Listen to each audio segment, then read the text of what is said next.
Às vezes o que eu penso é que, às vezes, essa ideia de querer consertar o Estado para consertar o indivíduo é encontrar a mulher com o amante na cama e queimar a cama. Não vai resolver o problema. Você continua chifrudo do mesmo jeito. Eu não quero ser ingênuo em relação ao estado que estamos vivendo do Covid. Mas o Covid revolucionou o mundo. Revolucionou o mundo. Você tá entendendo? A gente foi obrigado a se adaptar. Adaptar um monte de coisa. E sempre após uma crise, alguma coisa acontece. Apesar de eu não ser, como falei, ingênuo a ponto de acreditar naqueles mantras, agora o pessoal ficou mais solidário, o pessoal ficou mais otimista, mais legal, mais da hora. Não, pelo contrário. Agora que as crises afloraram mais ainda. Agora que tem um monte de marido matando mulher, mulher matando marido, professora desesperada pedindo a escola para levar os meninos de volta.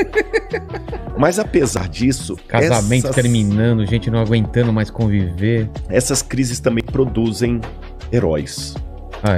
Eu vou contar uma coisinha pra você. É interessante que na linguagem que as pessoas têm da antropologia, cada um tem uma visão em relação ao ser humano. Sim.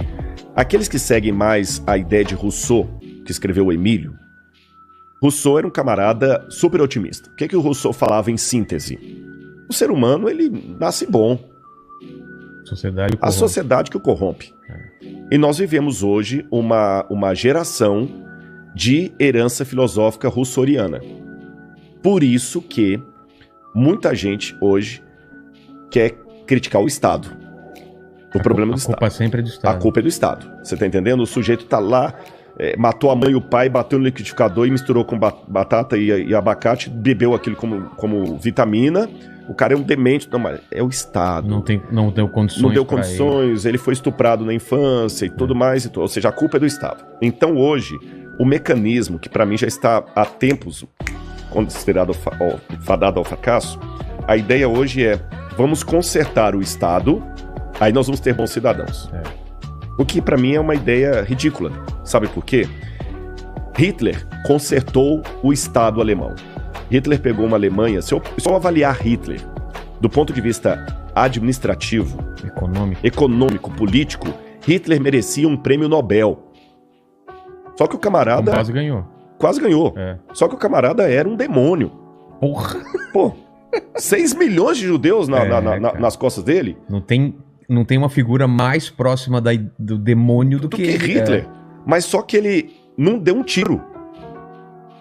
A gente fala muito do Hitler, mas esquece que Hitler não deu um tiro. É verdade. Ele não assassinou diretamente ninguém. É o poder da palavra, das ideias. Das ideias, numa Alemanha que é o berço da cultura. Pelo menos. Não eram burros, eram pessoas cultas. Pelo contrário, até hoje. Um dos meus doutorados é em teologia. Então... E a gente, para fazer doutorado em teologia, você tem que estudar pelo menos um pouco de alemão, porque tem palavras em alemão que não se traduzem na filosofia e na teologia. Que é impossível, né? Não, a Alemanha... Quer dizer uma coisa e aquilo... E é só aquilo em alemão. Você entendeu? Zeitgeist, o espírito do tempo. E mesmo assim não é o significado mesmo. Não é, Schadenfreude, que é uma alegria na desgraça. Então tem muita coisa. Eu não falo alemão, mas eu tive que aprender um pouco de alemão para poder entender o pensamento alemão.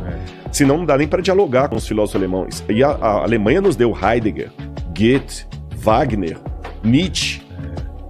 Olha, isso eu não fui nem para a área das... Falei de Wagner, mas nem fiquei muito na área das artes, só da filosofia. Hegel. Então, quer dizer, a Alemanha, apesar de toda essa influência intelectual, de peso... Foi levada por um cara que nem alemão era, medíocre. Você entendeu? Medíocre, como pintor. Exatamente. Fracassado. Frustrado, né? Baixinho. Ruim de cama, porque até com as mulheres ele tinha problema. Ele contraiu sífilis na juventude, nunca conseguiu se recuperar com aquilo. O Hitler era tudo que você pensa de um cara tapado. E ele conseguiu convencer um país arranjado, intelectual. Você tá entendendo? Uma loucura absurda. Então se consertar o Estado resolvesse o problema, não teria o nazismo com 6 milhões de mortos. Exatamente. Então, às vezes, o que eu penso é que, às vezes, essa ideia de querer consertar o Estado para consertar o indivíduo é encontrar a mulher com o amante na cama e queimar a cama. Não vai resolver o problema. Você continua chifrudo do mesmo jeito. Essa cama é o problema. Essa cama é o problema. Eu vou queimar a cama. Aí vou vender essa cama. Aí ela tá no sofá com o cara. Você tá entendendo? Então não é por aí a coisa. É você colocar o foco em outro lugar e não ver realmente o problema.